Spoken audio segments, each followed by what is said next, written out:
Okay, good evening, everyone, and welcome to tonight's Board of Ed meeting in the Town Chambers. The date is Tuesday, March 12th, 2024, and I'd appreciate if you turn off your cell phones as this meeting is being recorded. Ellen, can you please do the roll call? Yes, I will. Good evening, everyone. Ms. Callan Carson? Here.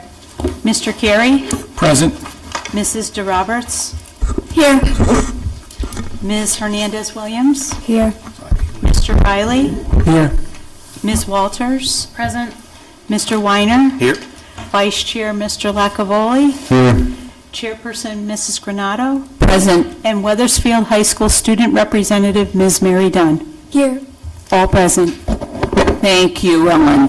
Okay, at this point tonight, before we do our pledge, I'm going to have Matt Lacavoli. Thank you, Madam Chair. Prior to our meeting tonight, I would just like to table, I would like to move to table motion 6A on tonight's agenda for further discussion, the motion concerning approval of class of 2024 graduation date. Anybody want a second? Do I have a second? Okay, all in favor? Chairperson, can we have a roll call vote, please? Pardon me? Roll call vote. Ellen asked, I want a roll call vote. Okay. Would you do a roll call then for this vote? Yes. Ms. Callan Carson? Yes. This is to table. Yes, to table. This is Yes, to to table. table. Yes, Yes. to table. Mr. Carey? No. Mrs. DeRoberts? Aye. Ms. Hernandez-Williams? Yes. Mr. Riley? Nay. Ms. Walters? No. Mr. Weiner? Yes. Vice Chair Mr. Lacavoli? Aye. Chairperson Mrs. Granato? Yes. The vote is... We have 5 yay and 4 nay. Six, it should be I'm sorry. 6. 6 and 3. Sorry about that. Yes, 6. So Thank 6, you. 4. So the motion passes. Thank you, everyone. So we'll move on. May we have our Kid Board of Ed Chair stand up and lead us in the Pledge of Allegiance.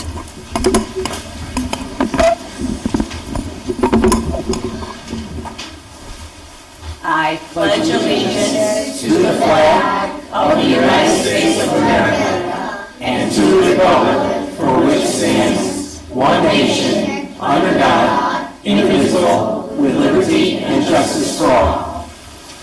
Okay, thank you. Mr. Emmett, we do have student and staff recognition tonight, and I'd like to introduce our Kid Board of Education chairs. They are the winners of our essay contest, and wow, could they write. And I appreciate and love all their ideas. So would the winners stand up when I call you? From Charles Wright, we have Layla Lopez.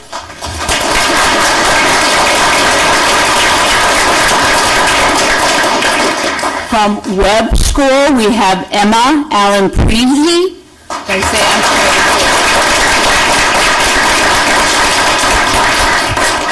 I'm Emerson Williams, Brady Schaff.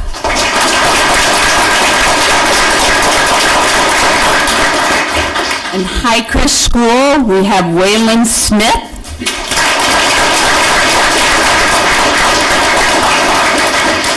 And Hamner, we have Claire Weiner.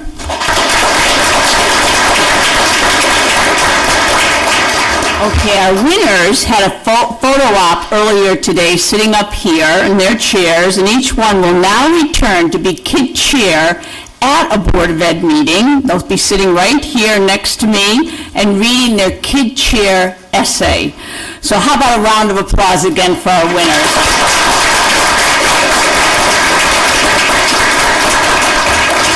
Okay, so Mr. Emmett, I know we have more student and staff recognition. We do. I have some very special friends here from Hammer Elementary School that are going to talk with you tonight about their ELL program at Hammer School. So come on up to the podium, everybody.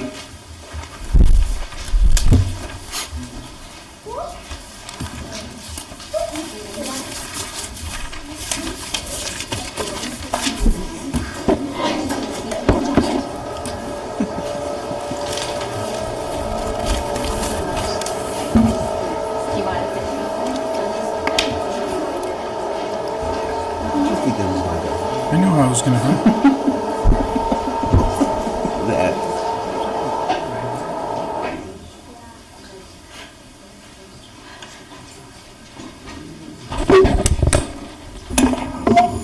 Good evening. My name is Heather Fichera, and this is Alexis Malika, and we are the ESL teachers at Hanmer Elementary. And this evening, we have asked some students to come share some of the wonderful things that we've been doing with our curriculum. The whole district uses Wonders from McGraw-Hill, and it's fantastic, and you will see that tonight through some of the work that they've been doing. So first, we have Dea from kindergarten.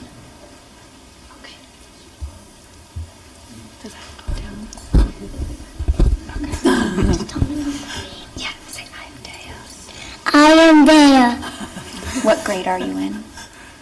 Kindergarten. Okay, so Dea, tell them what you're doing in this picture. Look at what you're doing. Yeah. I was adding soil to my plant Okay, and when you took your plant home, where did you put it? in the sun Why did you do that? because I wanted to grow. Tell me. Because I wanted it to grow.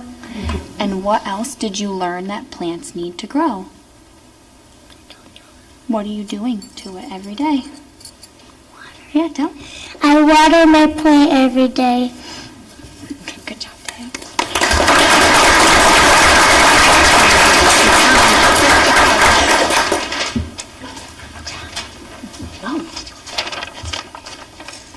Okay, so go ahead, sit here. My name is John. Okay. I learned about tornadoes. We learned about tornadoes. Tornadoes are strong. They can hit houses and people. It is a cloud that touches the ground. People have drills to make them safe. Mrs. Malika told us to make a tornado poster. I walked with Juliana to find the pages in our book. When we found it, we copied the words into the poster. We got a yellow marker and labeled the words that were important, and then we showed it to the class. Okay, and John, tell them about the picture. What were you doing? I was shaking the bottle and it formed into a tornado. Nice job. Good job, John.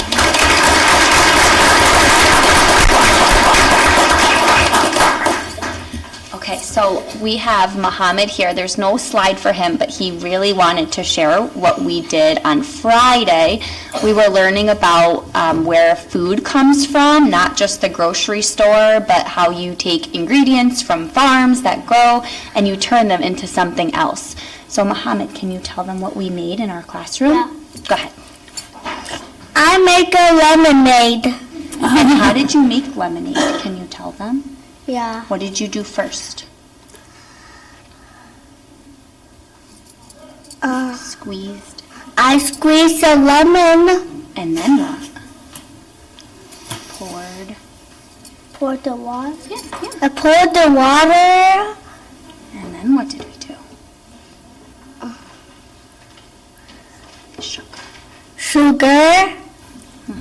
Or Then what did we use to make it really cold? ice. Or ice. And then you, Mix. and how did it taste? Good. Tell 'em. Good.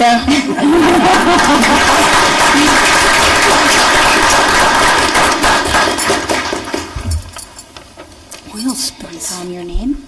Sir, my name is Mustafa Ustun. Okay, so we learned that BP oil is hurting the turtles. It was about that, how do turtles live in the oil, because the turtles even can't live. The oil was not getting off from the turtles. It can, but they can't work on getting the oil off. So we read a story and then we did an experiment. What did we do in the experiment? Can you tell them?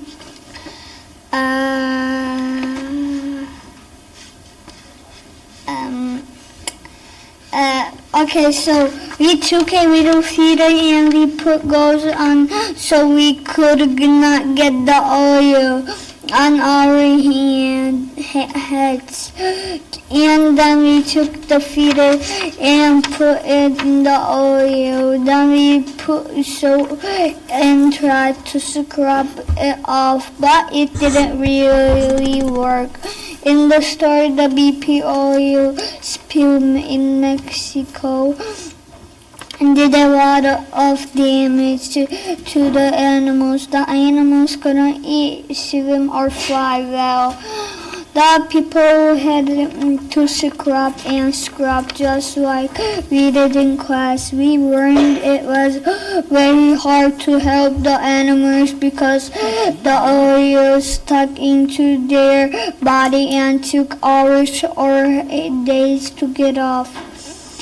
We tried to take off the oil, but it didn't work. It's a hard work. We washed the oil, but it still didn't work.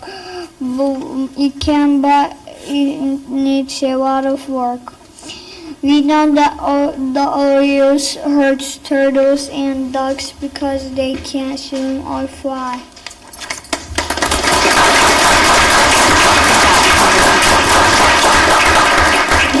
He was, huh?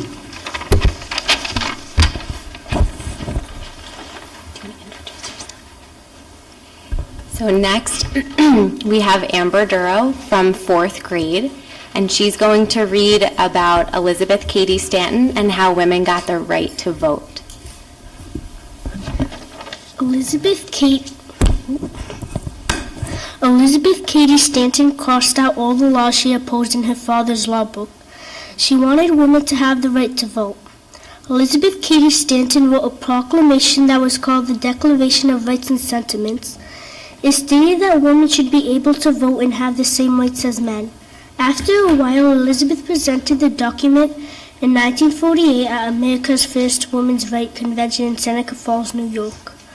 Before long, in 1869, Elizabeth met Susan B. Anthony and formed the National Women's Suffrage Association. The group was dedicated for women to gain the right to vote. Sadly, Elizabeth never had the chance to vote because she died on October 26, 1902. Women finally got the right to vote on August 18, 1920 because the 19th Amendment was finally ratified, which means the lawmakers approved it. It's unfortunate that Elizabeth Cady Stanton never had the opportunity to vote, but I'm glad that now when I'm 18 I can vote too due to Elizabeth Cady Stanton.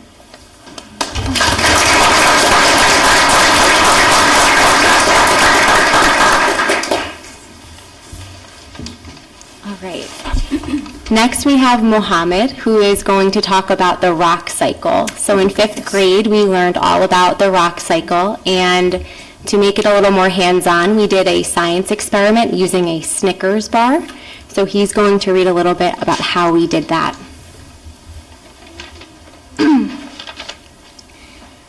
Our Snickers experiment. First, we cut the Snickers in half to show sedimentary rock. Then we applied pressure and heat. This changed the rock from sedimentary to metamorphic rock. Last, we placed flattened metamorphic Snickers under high heat in a microwave. Once cooled, this represented igneous rock. Then the cycle repeats.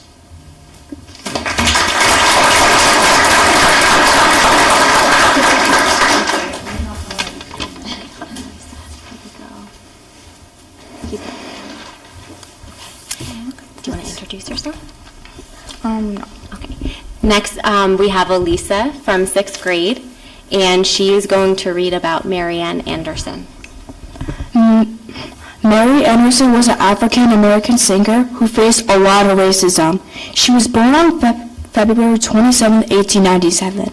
She wanted to study music, but she was told that African Americans were not accepted in that school she always wanted to go to.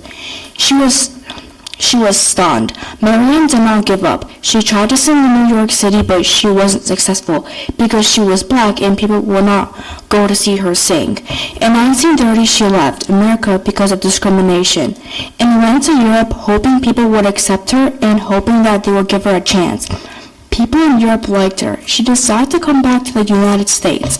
In 1939, she sang at the Lincoln Memorial in Washington, D.C. Marian was worried that people in the U.S. would reject her. She finally took the chance. The whole concert drew nationwide attention and she was stunned. The audience had nearly 75,000 spectators. I think that she worked very hard to sing to 75,000 people so they can enjoy her. After Marian's performance, she encouraged the other black Americans to sing anywhere and anytime they want. Marian Anderson had a really big impact on people across America.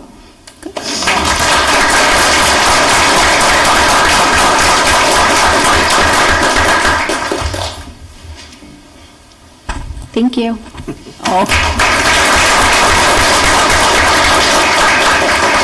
Any board comments? Go ahead. I don't want to get emotional, but as someone who is a ESOL student, I learned English in 6th grade. You guys are just incredible. Teachers, thank you. It's teachers like you that help people speak English, and you guys are just incredible. I'm sorry.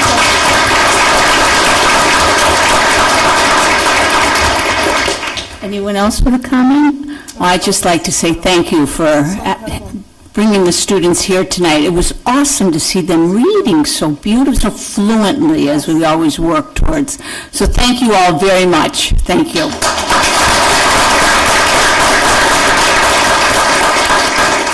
Do we want to get a picture of them all in front, all the presenters? Oh, you want to take a picture? Sure.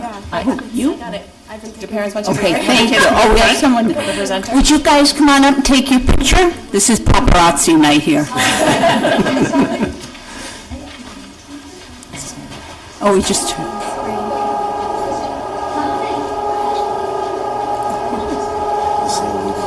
I need to do this.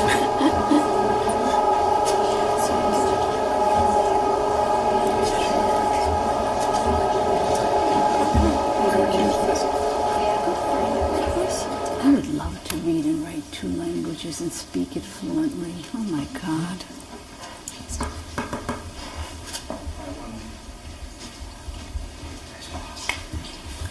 Well done, everybody. Thank you, everyone.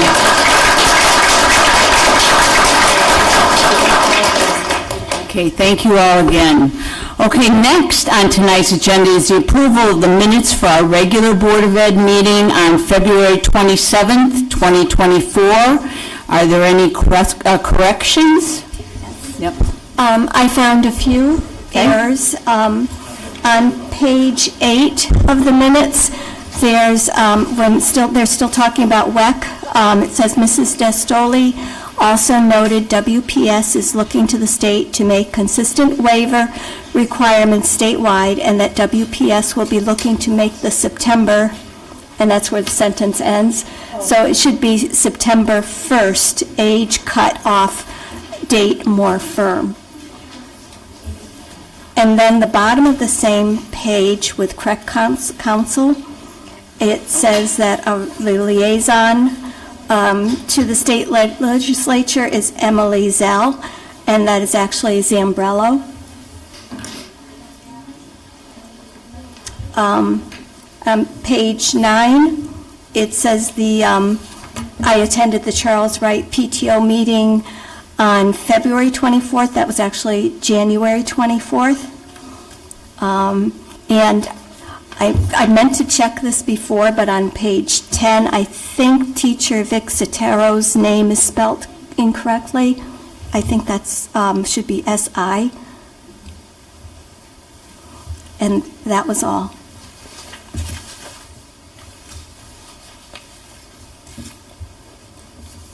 Thank you. Ellen? All set? Are there anybody else, any corrections that we noticed? Yes, Madam Chairman. On page 5, we have the meetings held, facilities and maintenance on 1/24/24, And then on page 8, we have that same meeting canceled. So was it held or was it canceled? I don't know. So Anybody know? 124 was held, Okay. February something, was it 12th, I want to say, something like that? I can pre-pull it up. All right, so the date's incorrect on Yes. page 8. I have it. I'll look at the correction. I'll get the correction. Oh, and I'm sorry, but you did spell the Sotero's name correctly, sorry. Oh, okay. Yeah, February 21st was the canceled facilities meeting. Thank you. And then on page 11, we have unfinished business. I don't believe there was a motion or item from a previous meeting, so I don't think that's categorized correctly. Ms. Carson, well, There wasn't a motion, she just began to speak about it. right, so that wouldn't be unfinished business, that'd still be board comment. Unfinished business would be from the previous meeting, there was a motion or something discussed that wasn't finished. This was at that meeting. Yeah, because the question was posed, is there any unfinished business? And then Ms. Carson All Callan right, so responded. that wouldn't be where it would go, that's on unfinished business. Okay, so I'll put it in board comments. Yeah, board comments and not unfinished business. Thank you. Anyone else? Okay. May I have a motion to approve the minutes? So moved. All right, a second? Second. Anybody? Second. Okay, thank you. All in favor? Aye. Opposed? Any abstentions? Those minutes are approved. And is there anyone wishing to make a public comment? Please come on up to the podium and state your name and address. And may I remind you that public comments are limited to 5 minutes. And I also want to make a quick comment that according to our BOE meeting rules, our board members do not respond to public comment. And sometimes it's very awkward to be sitting here when we want to, but that's part of our setup. Thank you. Hello, Lee Moran, 104 Church Street. I would just like to read an email that I did send to the entire board, Mr. Emmett, Mrs. Destoli, and Mrs. O'Connor. I would like to thank Mrs. Callan Carson and Mr. Emmett for replying to me. Last Thursday, I had the absolute pleasure of being a part of the capstone panel at Wethersfield High School. Our students did a fantastic job. Kristen Usinskis should be commended for all of the hard work and countless hours that she put into heading up the program and helping the students to get their projects ready and to present them. I hope that all members of the board, as well as the central office administrators, have an opportunity to participate in the panel and see the great work being done in our schools. I'd also like to thank Mrs. DeRoberts. She was part of my panel with me. And I do sincerely hope that everyone that is a stakeholder in this town has a chance to see this. Thank you. Thank And thank you again to those of you who replied. As a taxholder, payer, and a parent, it does mean a lot to have acknowledgement. Thank you.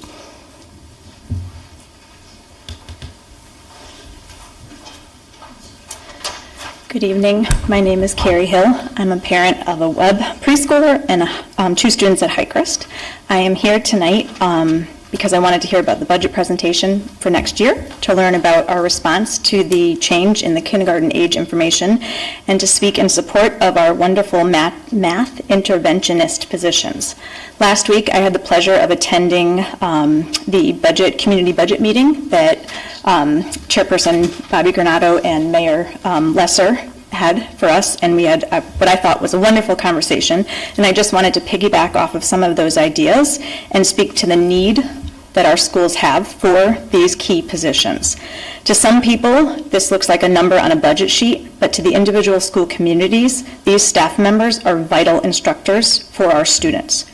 We knew 3 years ago that funding was provided for these positions, and we knew coming down this timeline with this budget that ticking along would be what would happen in 3 years.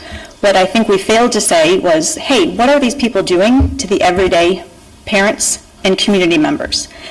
These math interventionists have become critical to our SRBI, scientific research-based intervention, and work side by side with our language arts consultants to provide support to our tiered students and their teachers.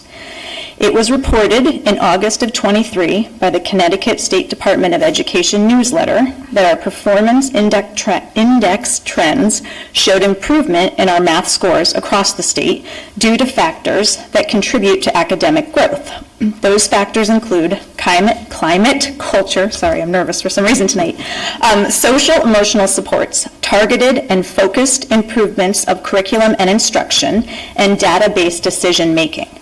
Our math interventionist staff members are critical in helping to analyze the data, develop curriculum and instruction driven by that data, and supporting the students in small groups to reach their goals. To remove these services from students who need it would be a disservice to our schools and, more importantly, our students. Please know I wrote this before I saw the proposed budget, so I'm speaking from my heart and not knowing this was out there as of this morning. This past September, our district implemented the new math curriculum. Our math interventionists led professional development for all of our teachers, showing them models of math labs, allowing grade levels to meet and debrief about lessons, and provided support for the thinking classrooms. These interventionists have been instrumental in helping our teachers feel comfortable teaching this new program and providing them with the necessary support. I've had the pleasure every month since September at PTO meetings to listen to various grade levels, and all of the teachers report positively what is happening in their classrooms relating to the math curriculum. It is crucial for our teachers to feel supported. We do this in language arts. It should be the same for math. We all know the saying that it takes a village, and it is especially true in our schools. Our math interventionists are able to step into a classroom at a moment's notice and help teach a lesson when staff absences arise. We know that life happens. We have to remember our teachers are people too with families and life situations, and sometimes a substitute is needed in a classroom for an extended period of time. Having the support and provided by our math interventionists in the schools allows them to step into the role of classroom teacher and provide instruction to the students during that absence. It allows our students to continue to meet curriculum expectations and pacing guides. Please, please consider keeping these roles in our schools. It will be a huge loss and one I'm afraid we won't be able to recover from if they are taken out of this year's budget. Thank you. Thank you, Carrie. Is there anyone else?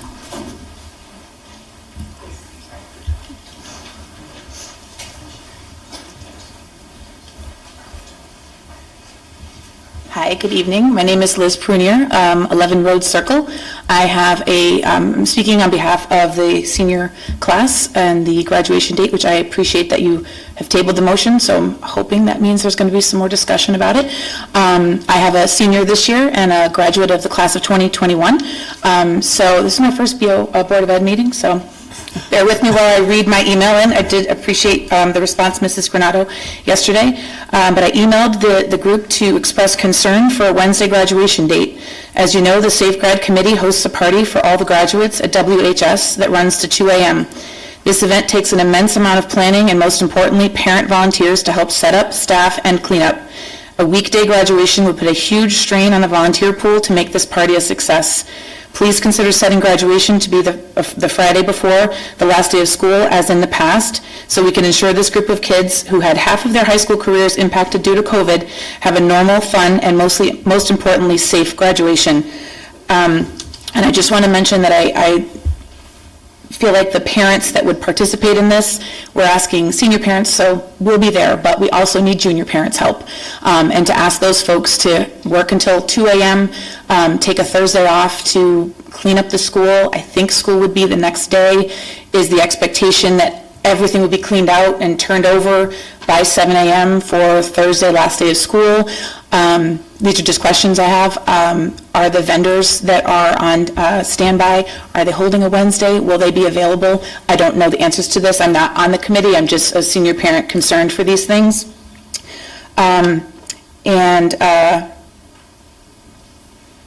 vendors, yeah, parent volunteers. And I think, and I believe Mrs. Granado, you said you were looking at maybe setting the date as opposed to having a fluid date maybe going forward. So speaking as a parent who's participated in a Friday graduation, Safe Grad, I have participated and volunteered since 2021 at the high school. It's a fantastic location for this event.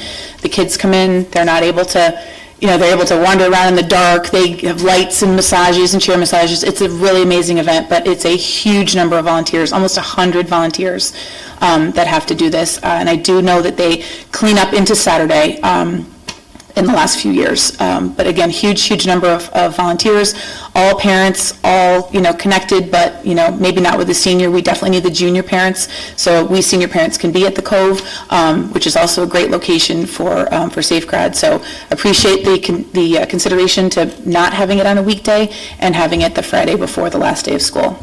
Thank you. Thank you.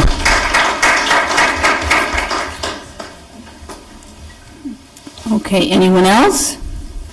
All right, so Mr. Emmett, you have some communications to share? I do. Thank you, Mrs. Granado. Good evening again, everyone. Had the opportunity today to go over to Weathersfield High School and participate in instructional rounds. This is the second time I've had the opportunity to visit the high school. Back in the fall, we went in to observe some English classes. Today, we focused on math. I was very impressed with the classrooms I was able to get into. There is some math concepts that I haven't worked on in a long time. I was very impressed with the level of student discourse, the amount of collaboration that went on among the students, and the connections that the teachers brought back to their prior learning. So it was a group of central office and school-based administrators at the secondary level that went out to 3 different classrooms. We provided feedback that the administration at the high school can utilize moving forward. So a very productive day today. A couple of other items. We are continuing to monitor the weekly CCHD health list. Norovirus continues to be the chief issue that we're dealing with. COVID continues to wane at this point in time, so that's very good news. We continue to have stable attendance at this point in time. What's been impressive is I've met with each of the principals over the past week. Those students that are struggling with attendance are well known. They are well known by the principals, they're well known by the support staff, and everybody is working very hard at the schools to make sure that we're getting these kids into school to the best of our ability. I do want to speak, I know it's tabled this evening, but I do just want to make sure everybody in the public is aware with regard to the graduation date. As you know, you got a legal opinion today. We cannot do the Friday before the last day of school. It does not meet the statutory requirement. We would only end up with 178 days and not the 180 days as required by law. So the worst thing I could do as a superintendent would be to set a graduation date or ask you to set a graduation date where I would have to ultimately have the kids come back to meet the necessary seat time. So I'm happy to discuss all kinds of different alternatives. I know that we've worked very hard. 6 of the past 7 years, we have been able to facilitate a Friday graduation. This was one of those years with the snow days and the end of the school year. It just didn't work. We also did a look back over the course of the past 20 years, and we have had graduations on Monday, Tuesday, Wednesday. We had 2 years in 2006 and 2007 where we did it on a Thursday. I'm not sure how we were able to pull that off with the DMV opening late. And then we've also had Fridays as well. So I remain ready, willing, and able to facilitate whatever we can to make it a memorable event for our seniors, our class of 2024. But again, one of the things I have to look at is the legal ramifications. And again, that went out to you today from our attorney. So again, I stand ready to move forward with any alternatives. I do want to also comment that with regard to the Safe Grad, we were able to facilitate Safe Grad moving over to the high school during the pandemic. Prior to that time, it had been always held over at the community center. So we have had a good working relationship with the vendor. After some first year jitters, if you will, and some issues, it's been very seamless over the past couple years. I would also say that one of the things that we're challenged with is we use the high school as our venue in the event of rain. So one of the things that we would have to be careful of in the planning process is if we're going for a rain event, that would make safe grad a little bit later. We've gone through that before. We haven't had one inside, and I will say, for those of you that were at graduation last year, we got by the skin of our teeth. It was extraordinarily challenging. We actually had started that 5 minutes early because the sound company wanted to cut the sound because of the weather. So, again, it's a arduous task to process all of this and to plan it. It involves a lot of people, but again, I am ready, willing, and able to do everything we can to make the graduation for the class of 2024 a positive experience, regardless of what day it may be. Also this evening, you have before you approval of recommended policy dates. We did reach out to the Policy and Planning Committee today for a meeting. We have 2 policies that needed some further review by both Mrs. DeStoli for regulations as well as Mr. Kazaka within the business realm. Both of those policies and regulation groups have been updated, so I'd like to get those before you so that we can get them to the full board. And then, in addition, this evening, I will be presenting the operating budget. I'll walk you through where we're at. We certainly face some challenges, and again, I would say before I even get started, it is not from a lack of support from this Board of Education whatsoever. It is the challenges that we are facing at the state level and potential budget impacts that we were not anticipating, including excess cost that was not funded at the tier it was supposed to be, as well as a promise of a 58% cap on magnet school tuition that in the governor's proposed budget has been eliminated.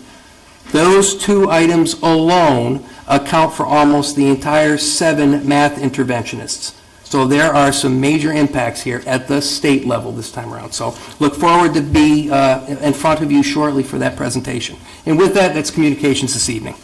Okay, thank you. And tonight we have 2 motions to vote on. Matt Lacavoli, will you please read motion 6B? Motion 6B concerns some policy that the Policy and Planning Committee went over recently. I move that the Wethersfield Board of Education approve the recommended policy updates. Those are, do you want me to read them individually, Madam Chair? Or should we, we're going to approve them as a whole? It's like a consent Okay, agenda. okay. Is there a second for that? Second. Okay. Any discussion? Anybody have any questions at our second reading? All right, all in favor? Aye. Opposed? Any abstentions? That motion passes. And Matt, our finance chair in this challenging year, could you please read motion 6C? Motion 6C, I move for Board of Ed approval of the 2024-2025 operating budget of $65,884,270. Second. Okay. Michael Emmett will be giving a presentation. I'd prefer to be giving the ELL presentation that Hammer gave instead. Where we have Jim. He's so good.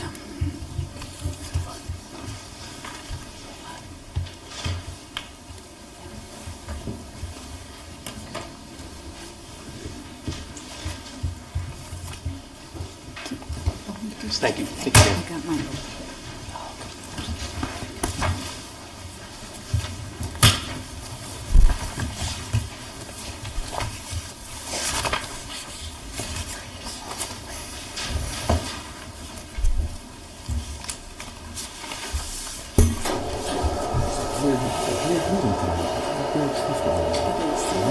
Yeah, I agree.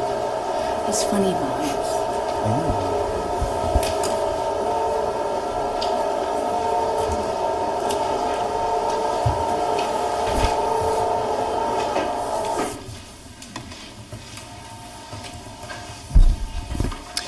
Good evening again, everyone. Very nice to be with you as I present the superintendent's proposed budget.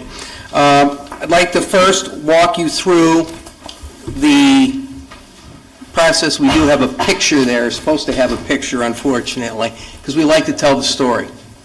You know what we saw here tonight with the staff student recognition, the story of where the dollars go. It's more than just a line item. It's people. It's staff, it's students, it's support staff. So for 24-25, the proposed budget is a total of $65,884,270.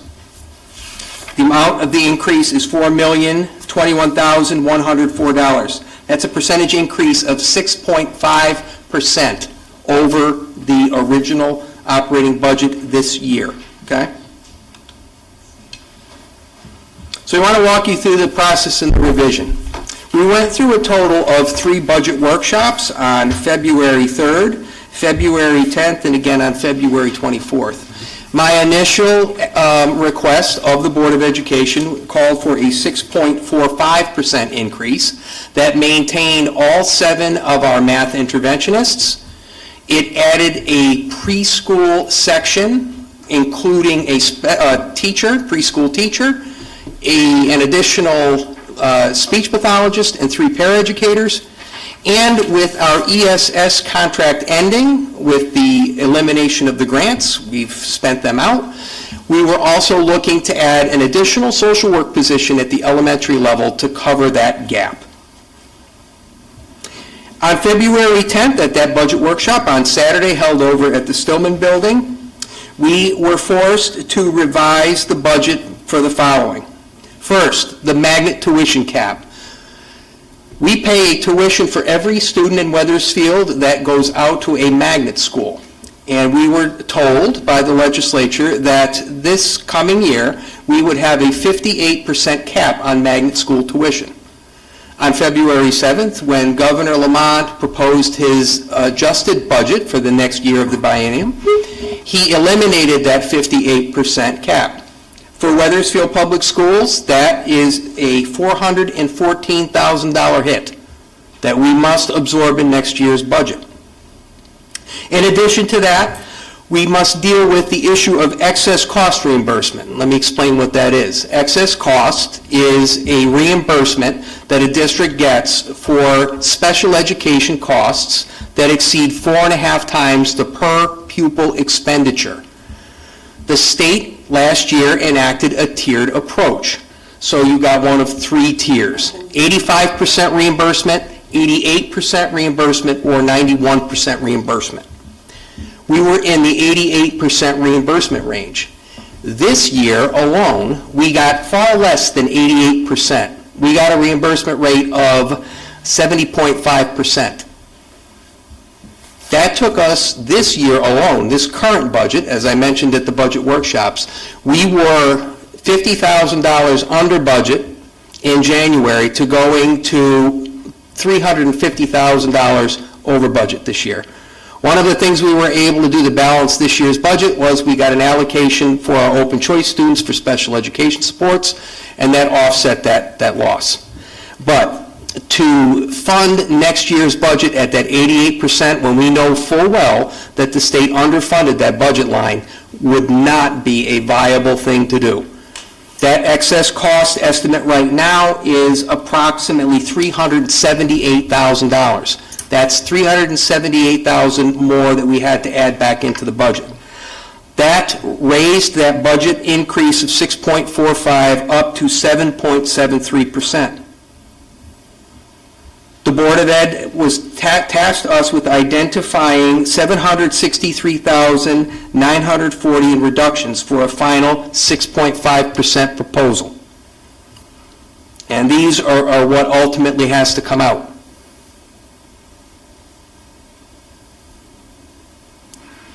Just want you to look at the gravity of that, and I know you know it. I know you know it. We've had multiple discussions about that.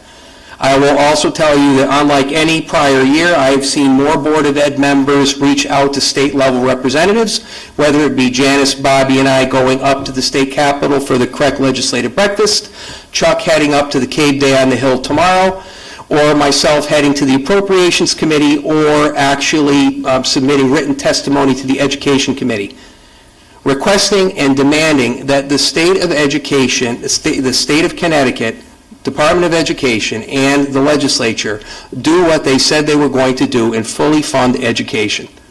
These are the realities. We are losing our grant funds, and quite frankly, we put our grant funds into classrooms. What Carrie Hill said was spot on. We knew full well we needed math interventionists. That's exactly why we utilized the grant funds to bring them in. That was an area of weakness. The preschool program, you will have a presentation this evening from our Weathersfield staff talking about the incoming law with regard to kindergarten. I have some data for you also. We are keeping our finger on the pulse of how many kindergartners I've currently registered, how many are in the pipeline, and comparing that to where we're at next year. We're also already starting to talk about how can we be creative. And every year, year after year, we have to be creative with the allocation we get. It's the reality of it. It's the way we have to do business. I also, again, want to stress with the elementary social worker, I've spent a lot of time over the past 2 weeks out in elementary classrooms observing and seeing some behavior that is unusual for a classroom environment. And knowing that we're going to be losing our ESS clinicians, having that additional support in the elementary level would do a lot to help our students that have mental health needs.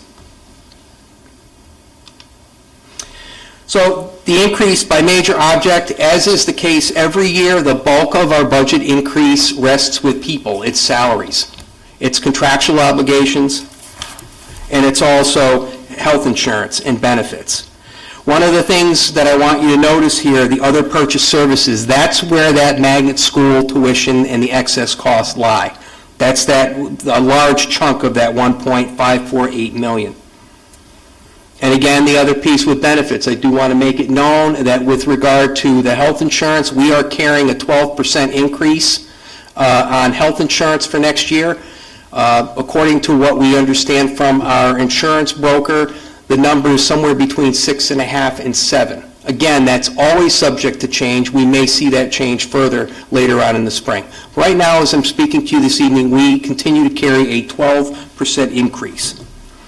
We do see an increase in supplies, and again, I have cut supplies year in and year out. And the problem that we're facing now is we have faced a tremendous amount of inflation. Don't know if you saw, but today they just announced inflation in February up 3.2%. The cost of everything is going up, and we've seen the cost of, say, for example, a case of paper up 30%. And paper is something that we can't do without. Technical and professional services makes up 63%, and again, in some cases there, it's software. We integrate a lot of software programs into our district across our curriculum. Our curriculum department has been really diligent about weeding out those that we don't use, those that are not economical, and still the cost goes up. And it's funny because we thought when we started to move away from textbooks that things would get better and we wouldn't have to invest so much in textbooks. All the publishing companies have done is just shifted the cost over to the online software.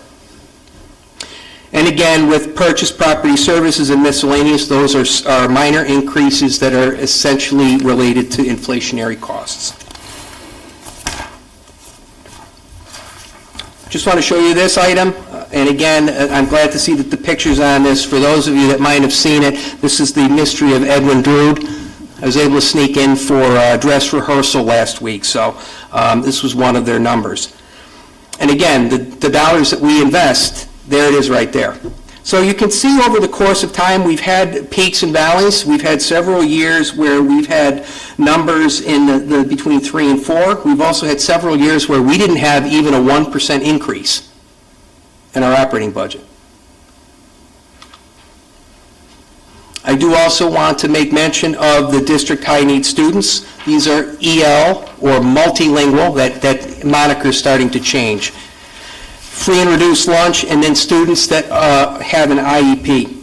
And you can see the numbers over the past 10 years have risen pretty significantly. I talked at one of the budget workshops about the prevalence rate for special education. When I started here in 2008, it was around 10%. We anticipate this year it will top out north of 16%.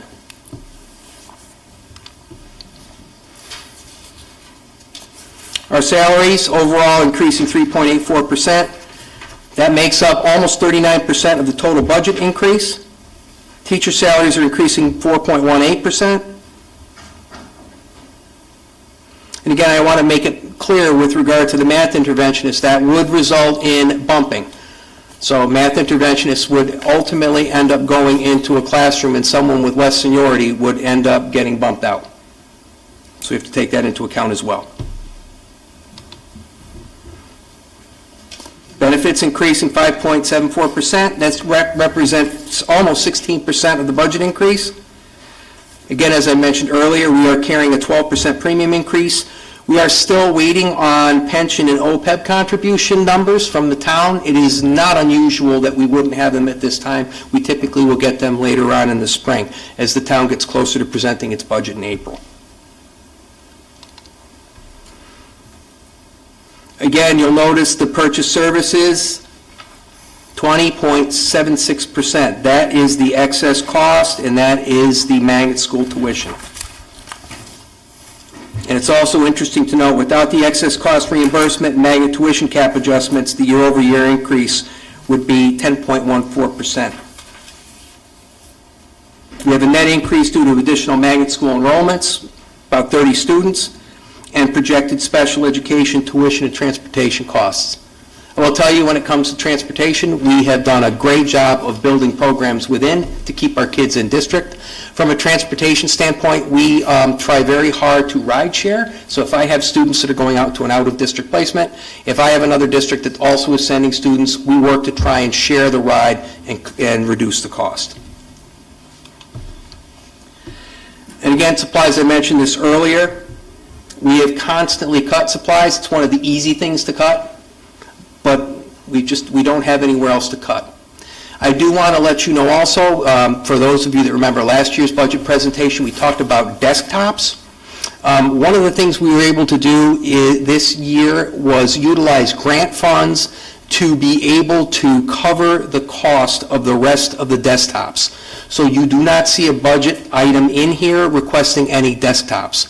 So as the operating system that our machines were currently operating on phases out next year, we have already taken care of that. So that is one factor we do not need to worry about. But with that, we still need to invest in Chromebook replacements. We need to invest in the infrastructure and cybersecurity so that we make sure that our district remains as secure as possible. I also want to mention, too, we have the state mandated K-3 reading program, as well as a line item for illustrative math. That's another piece that we had to add in as well. And again, technology equipment, as I just mentioned, Chromebook upgrades,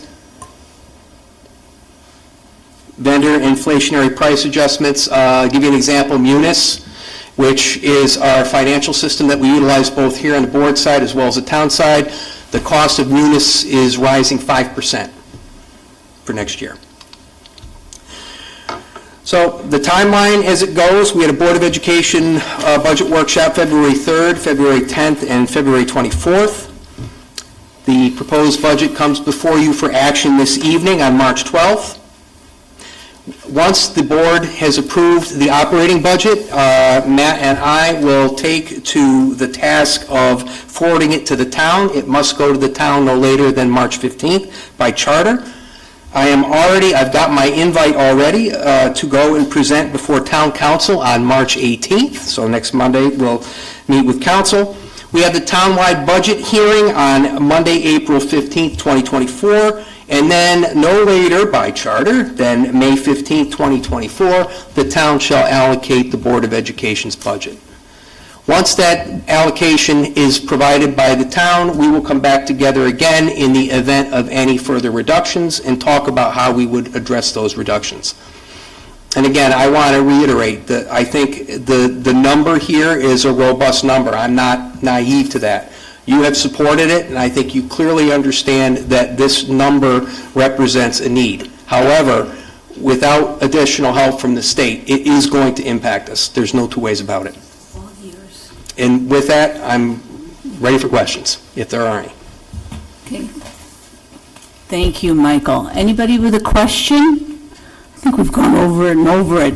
I just want to mention how unusual it is, as so often happens, is that the budget does get trimmed won't say cut, we'll say trimmed. But in the meantime, we're waiting to see if the state will not agree with all the proposals that the governor has given them, and will then give us some money back. I've never had the give and take before that goes on right now. So this is a very unusual budget, and I thank you and I thank our chair next to me for getting us to a place of some sanity, even though we're all insane right now. But thank you. Anybody with a question on this? Oh, I was going to say, I agree with you, Bobby, and I wanted to say just that this is an unusual year. I mean, there's always budget constraints and budget restrictions, and it's hard to keep paying for increased costs, but the unknown of what the state is doing and how the governor kind of took money away that we thought we were going to get, combined with just the first year we're going to lose a lot of grant funding from COVID, and the increase in teacher salary, and then other expenses like the state mandated reading program, which is new, and that's a whole nother expense that happens, hitting at the exact same time. At the same time that they're deciding that, kindergarten age has to be September 1st, so that's hitting, and our preschool resources at the exact same time. Normally, this would not be happening all at the exact same time. And also that our state legislators know all of this very well, and I maybe, Mr. Emmett, you could speak to other towns and how we're kind of all in the same boat, not exactly the same, but as far as this surprise excess costs on, strains on the budget. Yeah, there are several districts, having attended the Education Committee meeting, our neighbor up to North Hartford, the magnet school tuition hit, and it was in the paper already, that's a hit to Hartford of $11 million. So, and there are other districts that have already set budgets. I have another colleague that's grappling with the $2 million deficit already, and they've already gone through the budget process and they're done. I have another colleague to the west of us that is looking at a $1.3 million deficit to start the new fiscal year. So I am hopeful that the state does what it needs to do in terms of adequately funding the districts across the state. This is an impact on everyone. Yeah, and in that timeline, what's also kind of missing is that the state budget, the finalization of this will happen before our town actually does its final budget. So hopefully we'll have more concrete numbers on maybe more resources we could get from the state if the governor and the state legislature, make some sort of agreement where we get some money back. So we'll know that before the final budget. Question? Christina? Oh, go ahead. No, I was just going to say, I urge parents to write letters to the state legislature and tell your story, and to also support that, because that's a way that you can voice your opinion and put the need that we need. It's way more powerful than just us saying it as well. Sorry, go ahead. So I apologize about the late question, but we got this presentation kind of late.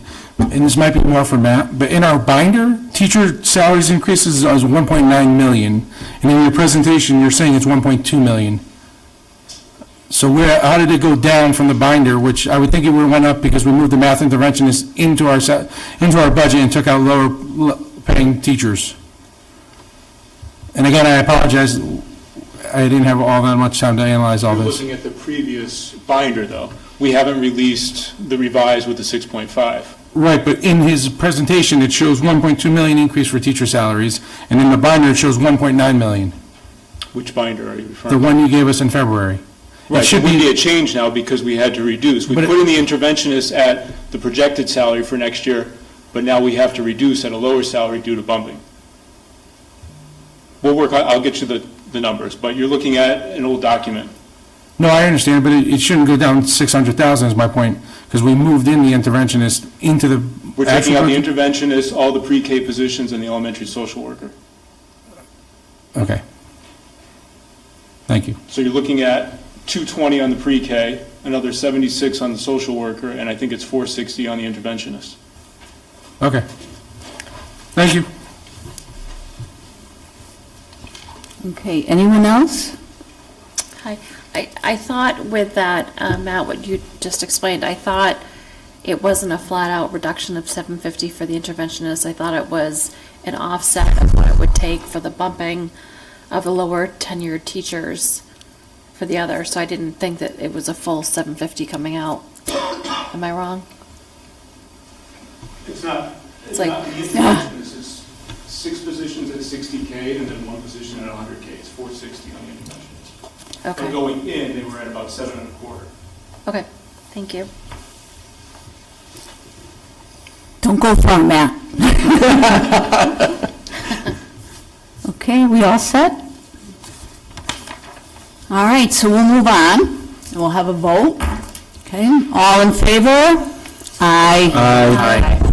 Opposed? Abstentions? Okay, this motion passes. Thank you very much, Michael. Thank you, everyone. Thank you, This was everyone. quite a feat. As Michael was saying, this budget now is the BOE budget, and will be presented to the town council on March 18th. Madam Chair. Excuse me, I don't think anyone seconded the motion. I'm sorry. Yes, I second it. You seconded it? Okay. Yes, that's what you Sorry said. about that. Okay. My apologies. No problem. So the town council will have it on March 18th. Is that correct? Yeah, in the chambers there, starting at 7 o'clock. And I do want to thank all the administrators and every Board of Ed member for all their work, and thank you to our Weathersfield citizens for their comments. Thank you all. It was a tough budget. And tonight we have a very important presentation. They're all important. This one is on the new kindergarten start date. That's nice, thank you.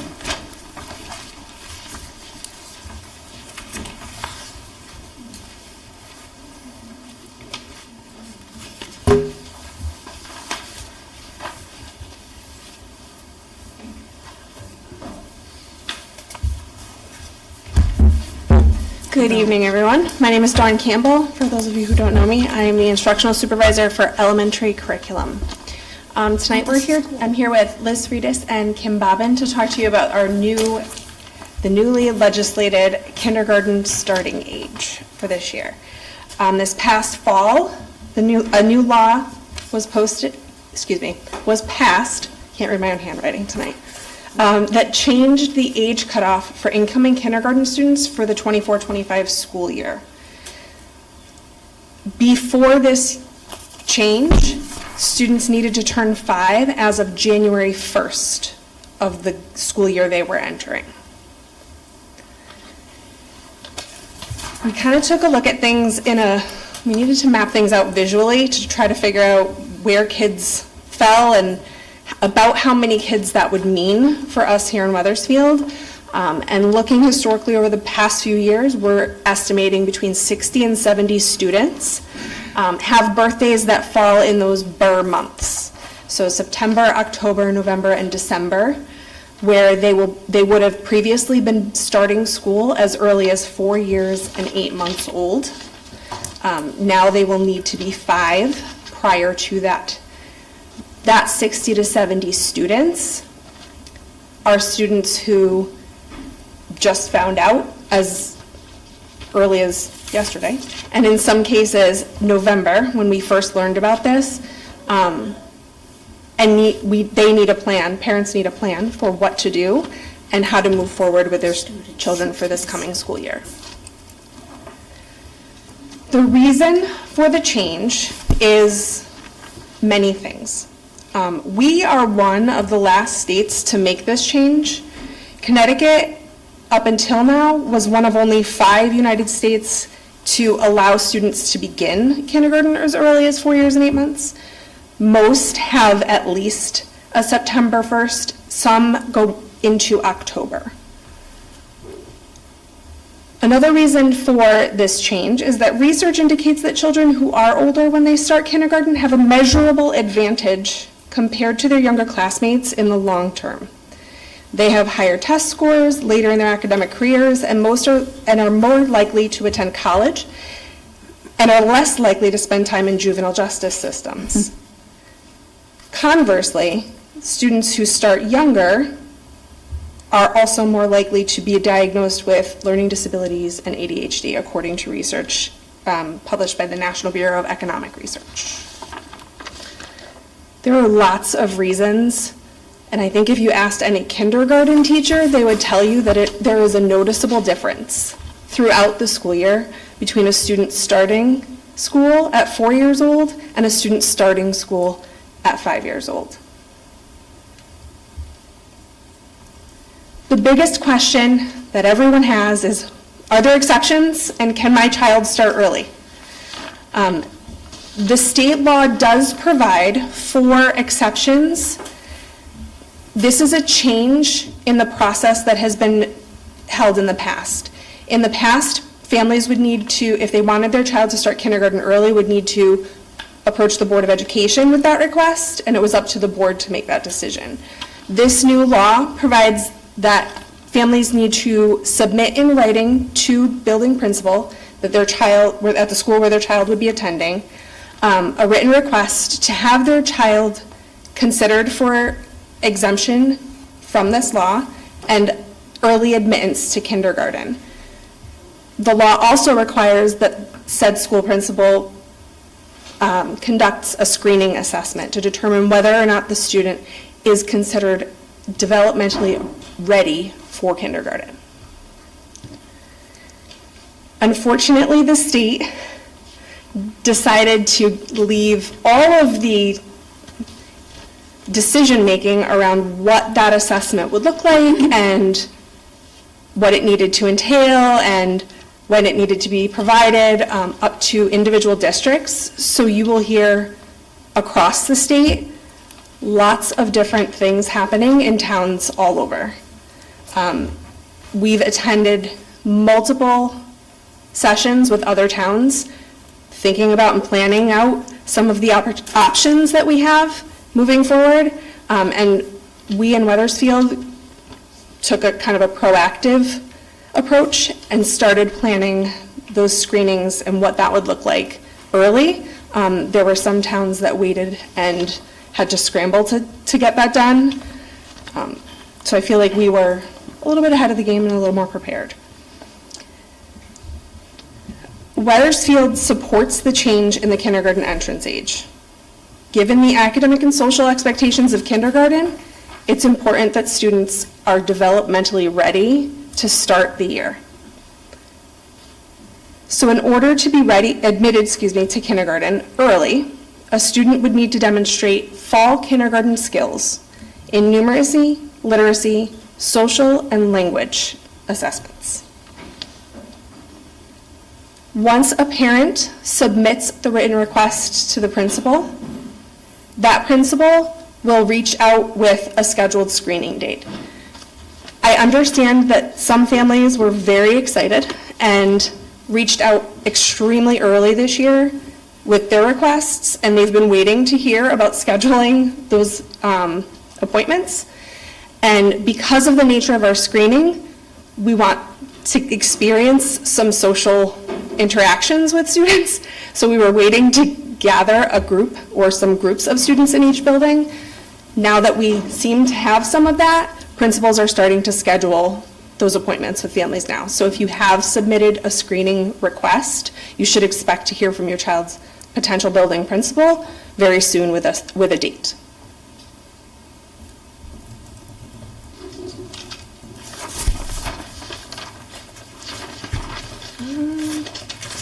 We are encouraging families, regardless of whether you've got your screening date scheduled or you're waiting to schedule it or you haven't decided whether you're going to submit a written request, we are encouraging all families to secure childcare or preschool anyway, knowing that the decision for whether or not your child is considered developmentally ready for kindergarten may come far too late for you to turn around and try to secure a spot. So we are encouraging people to secure their preschool spots up front.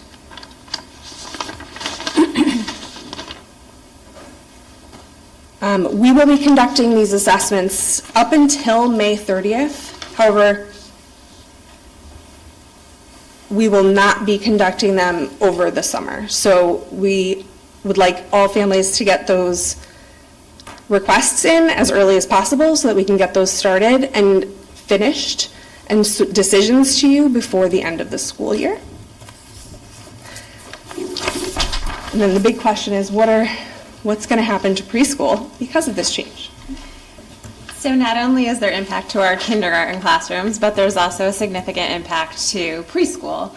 And we are fortunate enough to be providing preschool opportunities not only to students, our peer playmates and their families, but also to our students with IEPs. With this change, the entrance has impacted our preschool as a whole. The students not only eligible for kindergarten, those students not eligible for kindergarten, we hope and we encourage those families to have their students participate in a preschool experience, one that we are able to offer through Wethersfield Public Schools to our students with IEPs, but also to our peer playmate students. The Early Intervention Preschool Program, which many families have participated in and are here tonight, is an integral part of the Webb community and the Wethersfield community as a whole. Our program reflects learning guided by the Early Learning Standards, otherwise known as the ELS, and that will continue. It spreads from ages 3 to 5, and so we will continue to use that as guidance from the state. And our program currently services 84 students. 55 of our students will be returning to the Webb Preschool next year. And we do find this a tremendous gift, as large as it is. But this is the highest number of students enrolled in the program to date over the last 5 years, and I would also think that it's even longer than that. Our intent is to continue to provide a nurturing, caring, and supportive environment, as I hope many families have experienced already, and that we will continue to expand on the ELs regardless of their age, 4 or 5 years old, and that we will continue to use the ELs to plan for intentional learning cycles driven by data decision making. We have an obligation to our students with IEPs to provide high-quality inclusive services, and we will continue to do so. However, this will not only increase our number of students who are receiving special education services. As Michael had presented before, that increase has been significant over the past 5 years. You will see that impact as well at the preschool level. We are also impacted by the intensity of disabilities, and those students are requiring more comprehensive support in different domains, whether it's speech and language, occupational therapy, physical therapy, and so that intensity of services needs to be supported, which in turn will impact what's called our LEAP program. That's our program for students with autism and other developmental disabilities, and it ranges from pre-K through 6. However, our preschool will be significantly impacted in the years coming, and we want to assure that we have those services provisions available. In turn, with the increase of special education services and students with IEPs, we are in the need for peer playmates to assure appropriate programming. We will also be looking for an increase in peer playmates. This Friday, we look forward to hosting a robust peer playmate screening, and we didn't invite, over 50 families have looked to participate in that, and this will provide additional opportunities for, again, our peer playmate students here in Wethersfield Public Schools.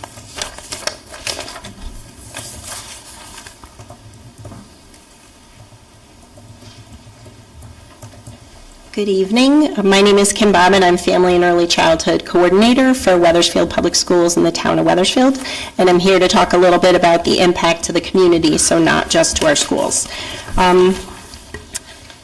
The biggest financial impact is for our families. So right now, families who need to plan for another year of preschool or childcare will have an additional cost in their budget from anywhere from $1,200 for a part-time program to thousands of dollars to cover full-day preschool or childcare for another year. There is an impact to our childcare centers. So in the past, 4.5-year-olds would have moved up to kindergarten, but now those little guys are going to be staying. So what that means is there are now less slots in programs for 4-year-olds and 3-year-olds that are just starting. The work of WEC, the Wethersfield Early Childhood Collaborative, and School Family Community Partnerships is to focus on the communications gap and equity. So in order to ensure equitable communication, Sally Distoli had shared this information with parents on Parent Square.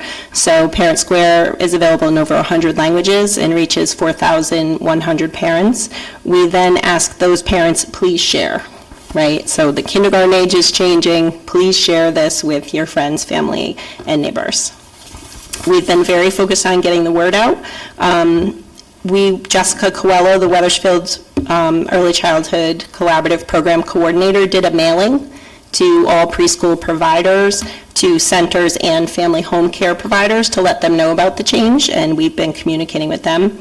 We've reached out to all the parent organizations in town, Mom's Group, Dad's Club, and to let you know a little bit about how our social media works. The district shared the information about time to register for kindergarten.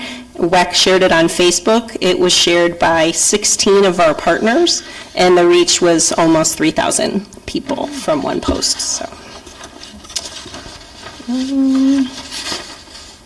So we are working as hard as we can to get this information out to families through our partners. So when does kindergarten registration start? It started already on February 1st, and Mr. Emmett is signing those registrations. We're very happy. We did want to let parents know that if you are going to have a screening, please don't register yet for kindergarten. So get yourself registered for preschool, but don't register for kindergarten yet.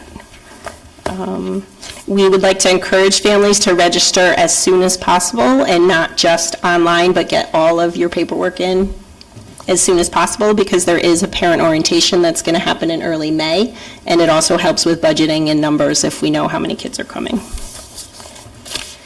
And we really feel like all the work that we do in early childhood ultimately leads us to the vision of the graduate that we want to have. So we know that school success starts prenatally, and WEC and School Family Community Partnerships does everything that we can working with the community to make sure kids are ready so they graduate successfully. So, thank you. Does anyone have any questions? Go ahead. More for Dawn, I think. I'm wondering if next year it would be possible to put something out right away and just like plan on maybe like March to be the assessment month, and just say you can pick a slot and sign up your child for that time, and just keep communicating that, and then just make that specific time in March maybe.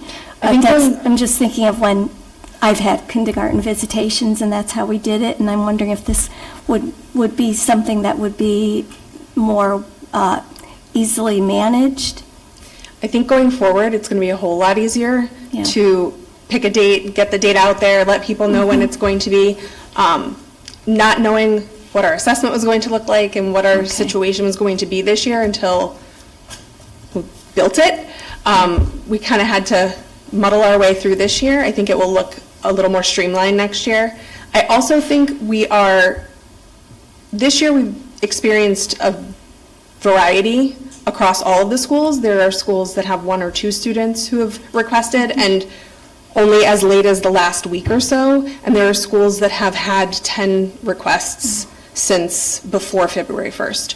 So I do think after this first year and first round, we'll get a little more streamlined, and I do think we'll see opportunities to communicate to families earlier and let them know what's available, and then we'll start to see a little more uniformity across. Well, and I think word will get out as time goes on that, no, that's not the entrance age anymore, but if you really think that your September 15th child can go, this is what you do. Yeah. Absolutely.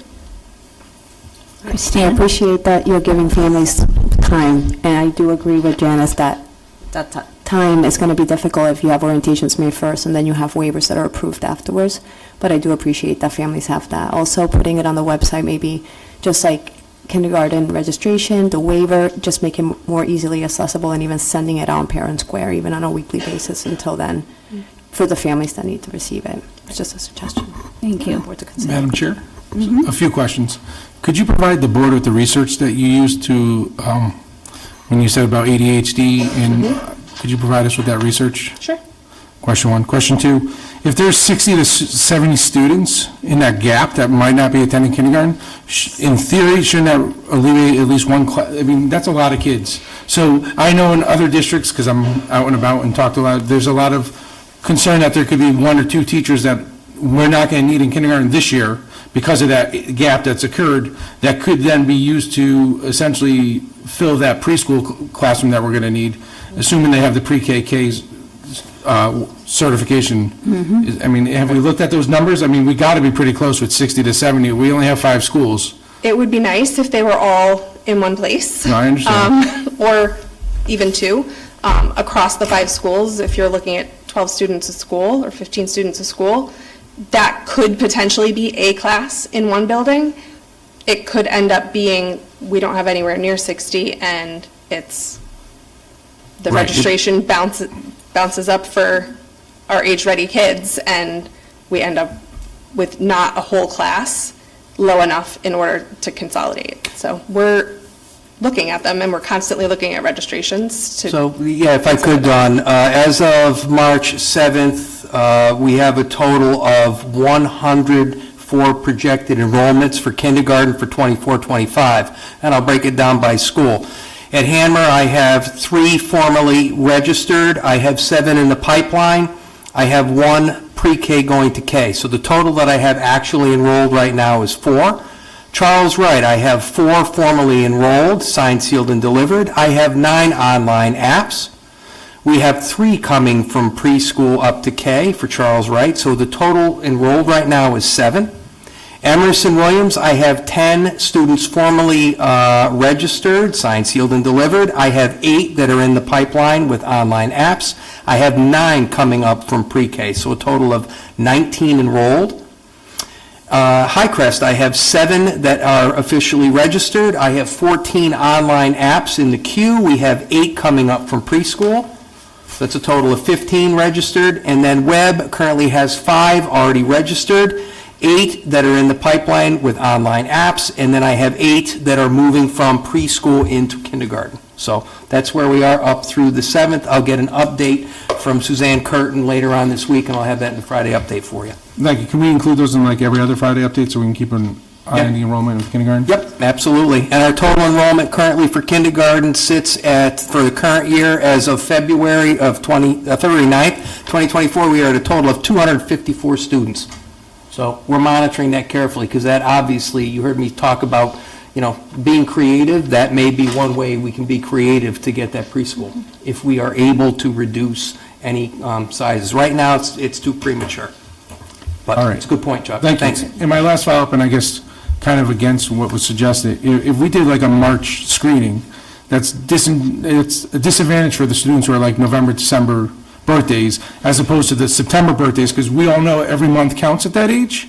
So if I'm a parent, I'm waiting till May if I have a student who's November, December, because I want my child as many months in, closer to being 5 as possible. So if we set a date, we're setting some students up for failure because of their age, and it may look like we're trying to make them. So I would be wary of how to set dates as opposed to having this open enrollment period, because if I'm a parent with a November baby, I'm going to wait till May to tell you about it, because that's 6 months as opposed to 2 months past my birthday. So it's just something to be considered. We got to be careful as we talk about, putting people in those positions, and thank you. Absolutely. Thanks. Thank you. Anyone else? Okay, go ahead, Liz. Hi, I have a question for Dawn. Thank you.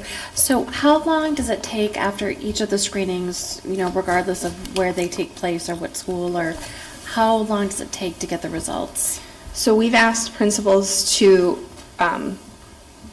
notify families in writing within 2 weeks of completing the assessment. So. Excellent. Thank you. Jim? Are the screenings consistent across all the schools? Is it the same one, or is it different? Yes, it's the same. We developed a screening that included assessments across all of the areas that I discussed. We trained all of the math interventionists, reading consultants, curriculum specialists in each building to administer the assessment, so that they can be the team that consistently administers it. If there is a situation, because we do have the social component, where there's one student in one school who's requested, we have asked that teams cross schools and combine their forces. So, for example, if we had one student from Charles Wright and 2 students at Emerson, we might say, let's let's do this together, but we would want to make sure that there were team members administering the assessment from both schools in order to have eyes on the students. They were all trained, they've all practiced, they've practiced on existing students, they've worked together and tried each other's parts so that it's streamlined and the directions are really clear and uniform. Thank you. I was going to say that one of the maybe advantages to everyone doing it a different way is that we can, as a town, look at other towns, what they've done, and then maybe see what's best to do next year. And because if you just look on websites, you can see how many towns do different things. And to Chuck's point, like there's several towns who had a hard February date, like 2 days in February, you got assessed, that was it, and you were lucky to see it on the website if you saw it at all. So some are going the extreme of that's the one time you get your waiver in. And then you have Glastonbury who just cut the time in half, where if you were born in November and November, December, you're out. And if you're born September, October, you get to stay back in with kindergarten for one more year, and then everyone's out. And it just said waivers will be seldom given, right? So it'll be interesting to see how every town does it and what seems to work. And I just hope people talk to other towns and that they get professionally, they get, kind of ideas on what's best. And it'd be nice to have more of a consistency between town to town and town on what they do. And I would also just concur with Christina that we have gotten complaints that to find the information on waivers is very difficult to find on the website. It took me, and I'm really good with finding things on the website, a really long time. And I don't think it needs to be necessarily hidden. And maybe right out, as soon as you put up the Board of Ed website or maybe the schools page, something about like, boom, kindergarten. And there's a lot of information about new kindergarten change. I mean, there's a ton of information about that. The waiver part is very much an unknown factor on process and how to get it done. So that's the one thing I would just suggest. But absolutely, the kindergarten, when it is and how to, that's very much out there, and I appreciate it. Thank you. Good. I have another question. This is kind of teeing off of something that Kim had mentioned. So we're recommending that kids don't register for kindergarten until they go through the screening.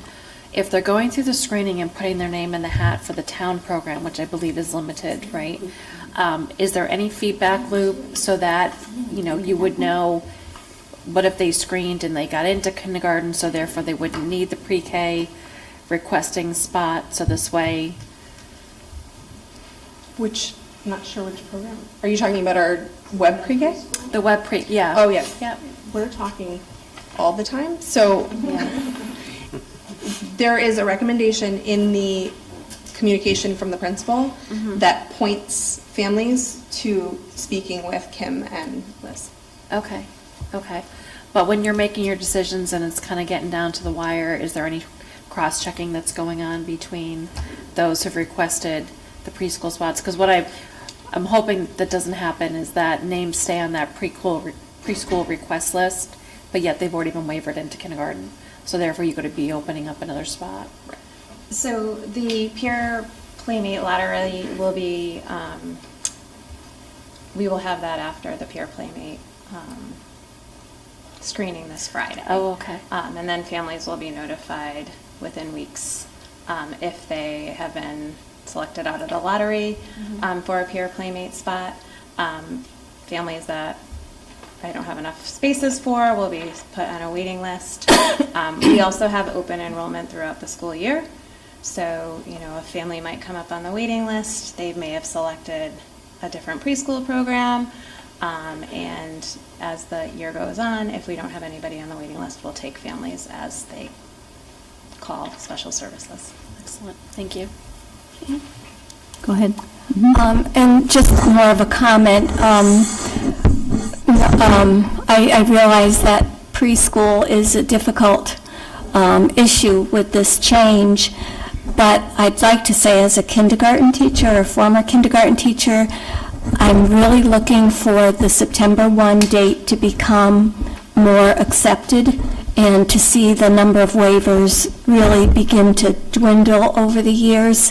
And I didn't know that about Glastonbury with the November, December. I would agree with that, and it's very rare that November and December are good ideas, although occasionally they are sending them at the age of 4. So, yeah, as a kindergarten teacher, I was happy to see this come. Maybe it was kind of backwards or not in the right order, or the timing was too soon. It didn't give towns and the opportunity to get really organized. But as I said, I just would like to, I'm hoping it becomes more acceptable and that we see those waivers begin to taper off over the years. Okay, we all set? Thank you. That was a very important and very timely meeting. Thank you for you.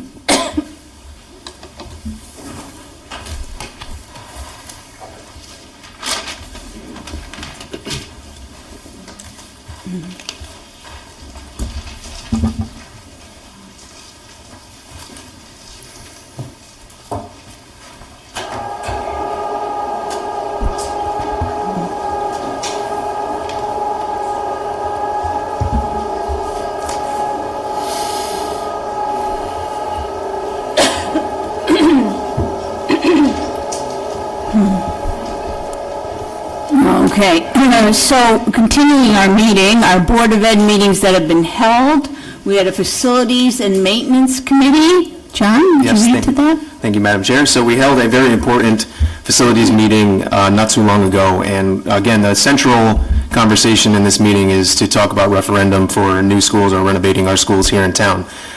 We really set out on a mission in this meeting to sequence out, almost project plan, if you will, the sequence of events that need to take place for us to present a referendum to this town.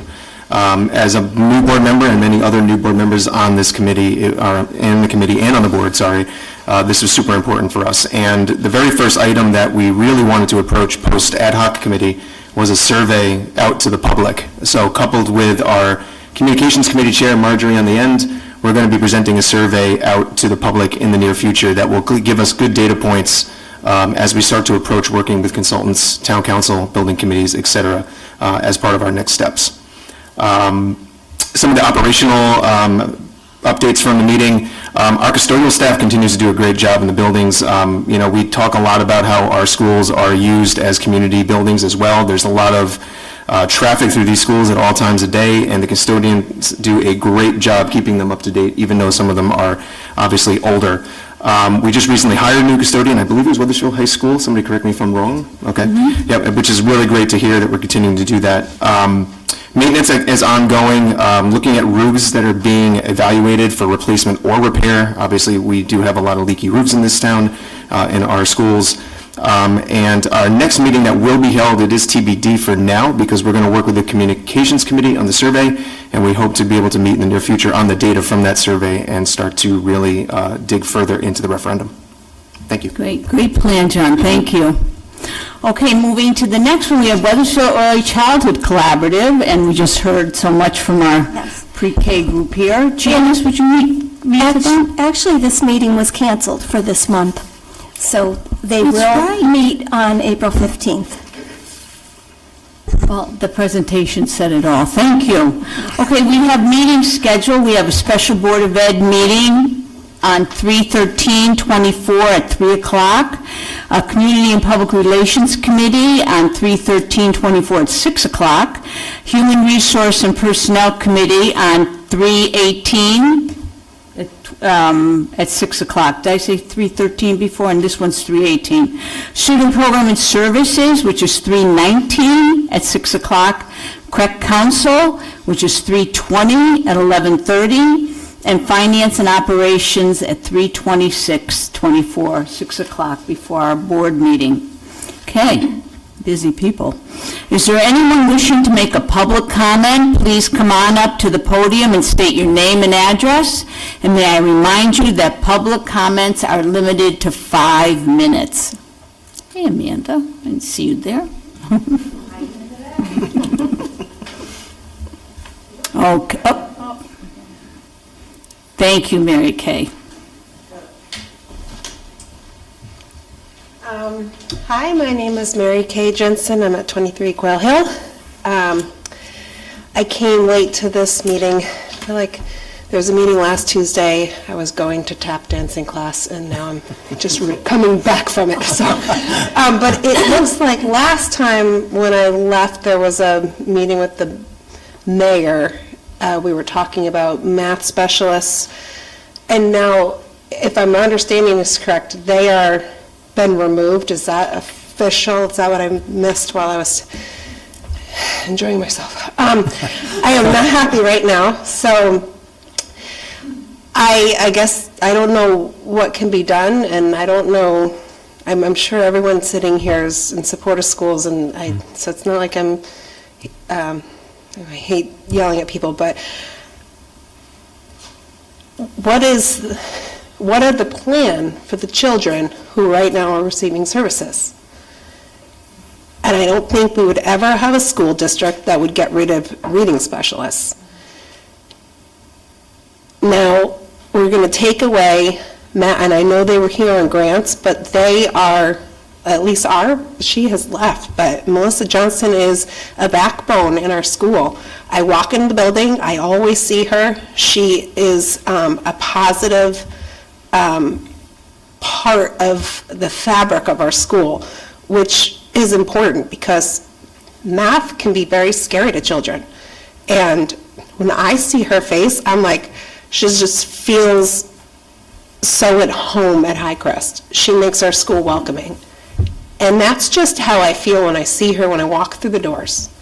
So I'm trying to think of her roster of students that she works with and what a comfort she must be to those people who struggle with something that is really hard. And when you fall behind on math, you're behind. You cannot catch up. It's not like I'm going to go home and read with my mom and really and just keep reading. It is something, you don't get something and your parents don't get it, and now the teaching math differently, it's hard to try to figure out how to jump back in the game.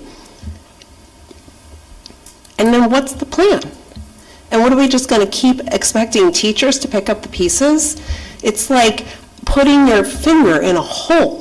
And Highcrest is literally filled with holes. We have water coming in from our roofs.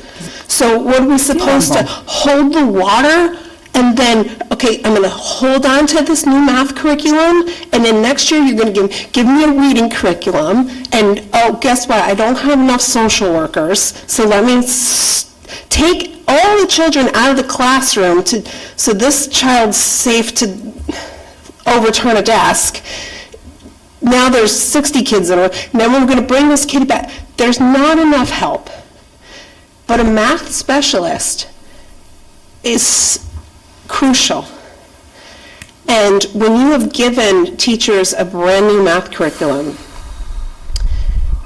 and expect them to teach that, knowing that new reading curriculum is coming in the pipeline, and they have no supports. I mean, I am a mom. I cannot do it without my husband in my entire neighborhood. I have 6 moms that help me in a carpool on a daily basis.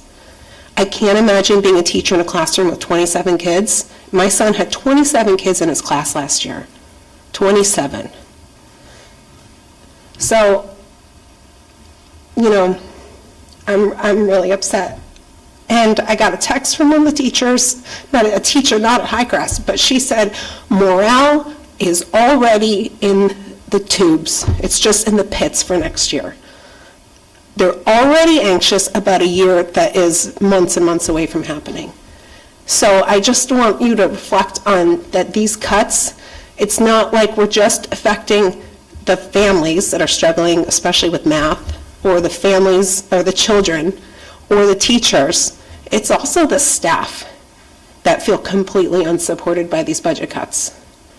And I'm sad that every single year I have to get up here and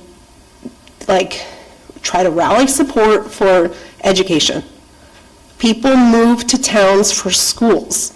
And I feel like we don't have enough social workers, we don't have math specialists, we can't figure out things. We have holes in our buildings. I don't know that I would say to someone, hey, come move to Weathersfield. I would because I love my community, but I'm not super excited. We have no programs for children who are excelling. So, you know, this is upsetting. And I'm nervous now we're going to lose good teachers because they don't feel supported. I wish I can get up here and just say more positive things, but I feel like I'm crying for my math specialist. It's upsetting.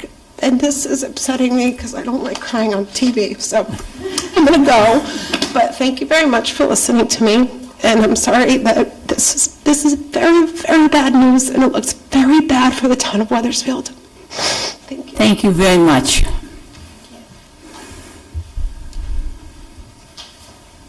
Is there anyone else who wants to come up? Okay, thank you. So are there any board comments? John?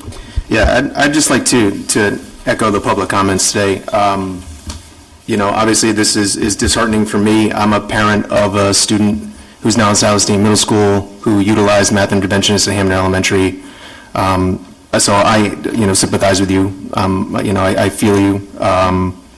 You know, I want to echo some comments that my colleague Christina next to me said, and it's about taking action, right, is, you know, if we don't take action now, we will settle for nothing later. So we do encourage, you know, to write your state legislator like we have.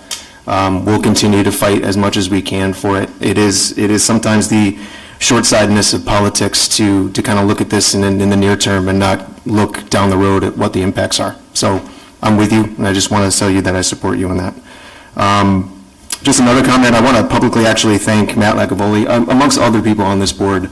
But I want to publicly thank Matt, because as a new member to the board and a new to town budgets and Board of Ed budgets, he has been really helpful answering my questions. So Matt, thank you publicly. And then the last comment I'll make on emails, there's been a lot of emails that have been sent around to the Board of Ed, and I've read them all, and I just want to make the public clear, to make it known to the public that I do read your emails. I'm sure everybody else up here reads them. We're only allowed to reply to certain ones, right? It's part of our rules. But just so you know, you are heard. I am reading them. People up here are reading them. Thank you.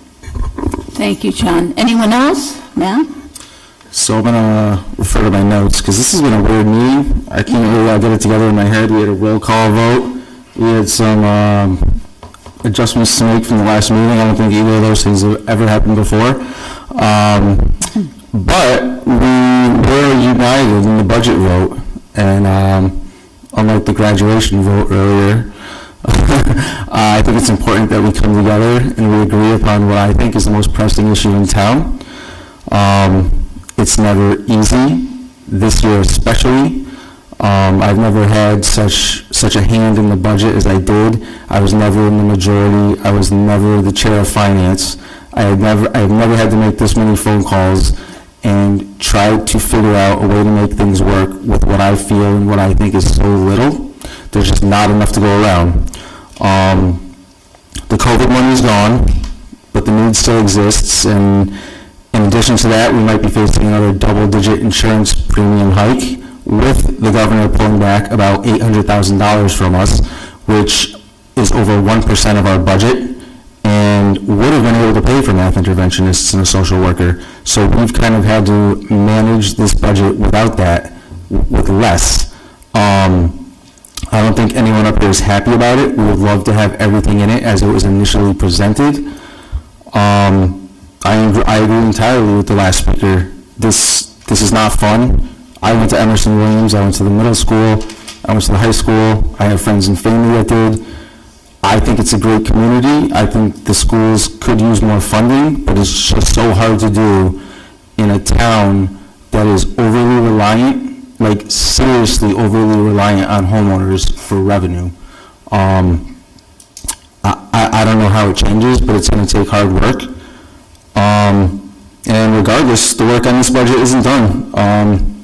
We're still going to be pressing our town council, discussing everything we can with our legislators, and hoping that state money comes in, hoping insurance money goes down, and we're going to see if we can do everything we can do for these schools. Your comments are spot on, and I don't think anybody up here disagrees with you. It just feels very overwhelming. That's it. Thank you, Matt.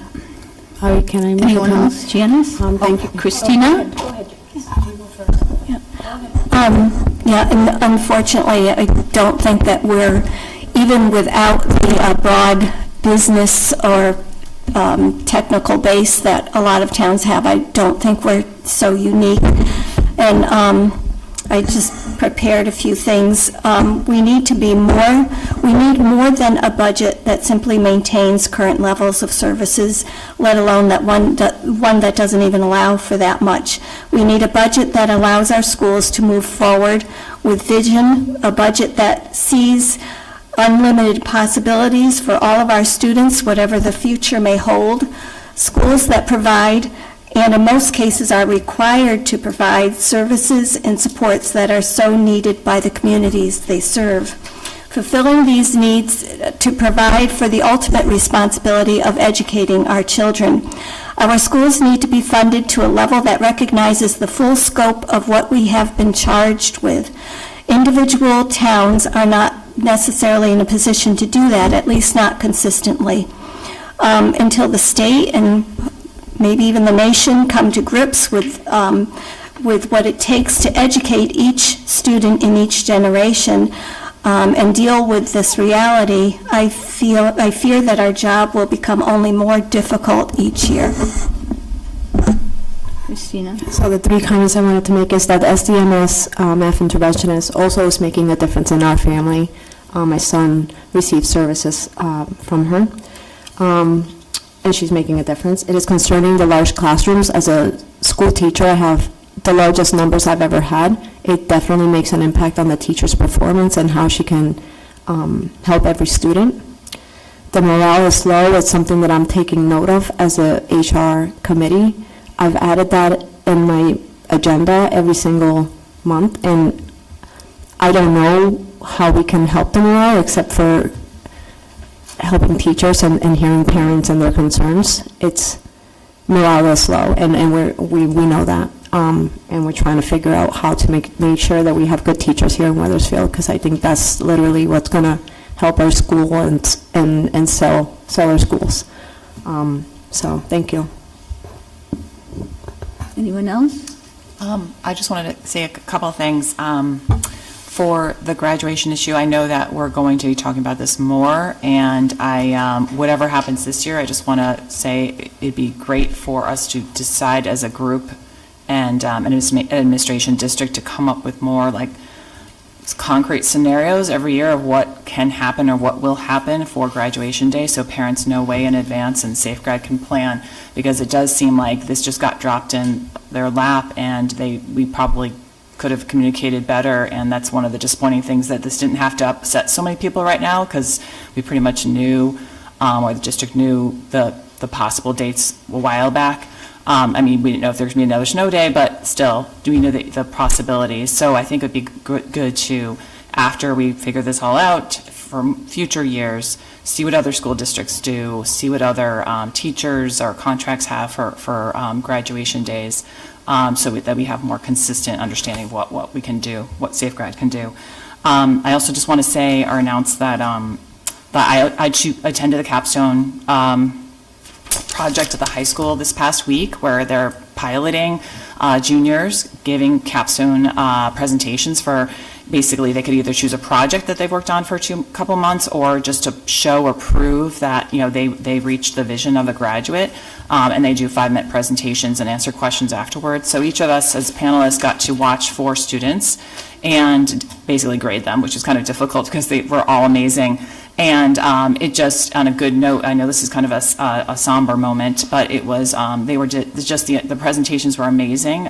You can just see how well these students have done over, as students in Wethersfield Public Schools.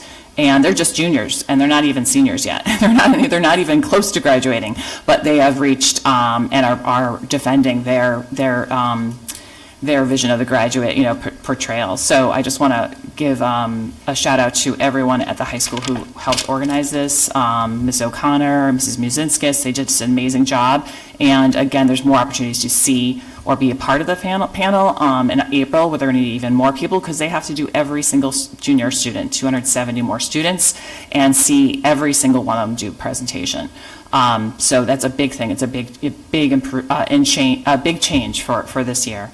And then I would just say that I saw the musical as well this past weekend, and it was great. And it just And a lot of sophomores came up and were in starting roles, so I'm excited to see where they go for the next junior and senior year. A lot of amazing singers and dancers, so that was a great community event. And finally, I'm going to plug the WSBC, Weathersfield Schools Parent Council, is doing their annual community volunteer awards, where each school nominates or gives an award to a volunteer that has done an amazing job, either a parent, grandparent, or somebody from the community that does an amazing job for that school. And there's also the community award for an overall community partner that has done just a great job for public schools in general. So those are coming up, and there's a link to nominate a person from your school, a parent or a volunteer, not an employee. Thank you, thank you. Liz? Hi, I echo, Marjorie, what you had just mentioned around the graduation date. In addition, I would like to see us be able to set some expectations with the public as to when they can get an answer. I don't know if it'll be at the next board meeting, which is 2 full weeks away, or if it's something that can be announced beforehand. Okay, thank you. Well, Chuck? Couple things. As Mr. Emmett mentioned, I'll be at the Caves Day on the Hill tomorrow. Hopefully some other board members will be there to join me to talk to our legislators about the impact that their decisions are having on our school district. The public should also know that the board has no control of what happens to our budget from now to the time the council approves it. So if money does come back, the council historically has always cut our budget by that number. So I implore people to hold the council to their promises that they weren't going to cut the board's budget that was presented to them. And if money does come back, that they keep it in our budget so that we could put those math interventionists back. But ultimately, they'll make the decision on what number comes back to us. So I would follow that closely, because historically the number gets cut and they cut our budget by that number for savings. So hold the people in power to their promises they made and make sure they don't cut our budget. Board policy, as Mr. John Weiner, sorry, see, I knew it wasn't. Okay. Said, I'm neutral. so everyone knows, we all read emails, but by board policy, nobody but the chair should be responding when you email the whole board. And if someone does, they are violating our policy. So I know as a chair for 4 years, I made clear that when I was responding, as Ms. Granado does, it's on behalf of the whole board. So people need to realize we are all reading them and taking them to heart. Finally, I never talk personal matters, but my son is graduating this year. I'm disappointed that this board did not set graduation date, knowing the fact that it can't be the Friday before. The only option is, do we try to villainize teachers and make them come back on the Friday after because their contractual year is over on Thursday?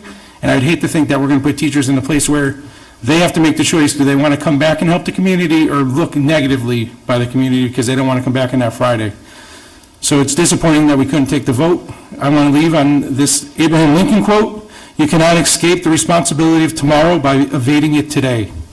Thank you. Okay, anyone else?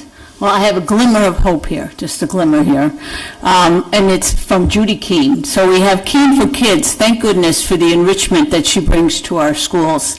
So Caroline Fazzino reported, so we had a meeting on Thursday, March 7th, and it was a Zoom meeting. And Caroline Fazzino reported that there are 732 enrollments in the school after-school programs. The spring schedule and activities are online, and they're at the Park and Rec Department. There is great excitement that all 5 elementary schools are putting on musicals with the help of Hartford Stage. Theater, by the way, is one of the highest levels of teaching literacy. So please check the Keene for Kids Facebook page and Keene Foundation website for details. From a Keene Grant, Encore, which is a Sosstein Middle School program, is an engaging and very successful after-school program. It helps students on social and emotional needs, academics, homework, and teaching students to advocate for themselves. The Keene Foundation, this was new to me, is using an ARPA fund grant for this year's summer school program. It is free, and the Keene grant is for the enrichment activities. Weathersfield Public Schools organizing it. Please watch for the info to announce soon as selections and for sign-up. 2 fundraising activities are coming up on their calendar. First, the Keene Golf Tournament on May 20th at the Weathersfield Country Club. Please sign up for a great golf outing. And the 5K race is coming soon. Check their website. And as I always say, Judy Keene is truly Weathersfield Public Schools' godmother, and her foundation is a gift that keeps on giving. And another little glimmer of hope, the Weathersfield Education Foundation. And by the way, just for your own knowledge, the strategic plan has this in it, that we would utilize foundations to help us with our school enrichment. It's not to be a substitute for our budget. So Weathersfield Education Foundation is excited to announce an exclusive apparel sale available solely to past and present donors and Weathersfield employees. The limited time opportunity is more than just a fundraiser. It's a chance for you to proudly wear and showcase your commitment to Weathersfield with vintage varsity design that pays homage to our rich history in Weathersfield as the oldest town in the state. But importantly, 100% of the proceeds in their garments from this campaign go directly to the Weathersfield Education Foundation. And in a season of educational budget cuts, these funds are more crucial than ever, providing enriching grants to teachers. So by participating, not only do you obtain exclusive high-quality apparel, but you also become integral to sustaining and uplifting education in our community. So act fast, as the exclusive sale is for 2 weeks only. So thank you very much. And something, I'm going to embarrass Mary Kay. She is one of the parents who is helping run this. And I've never seen such dynamos running an enrichment program in schools. Thank you so much for your work. Okay, Mary, how's life at the high school?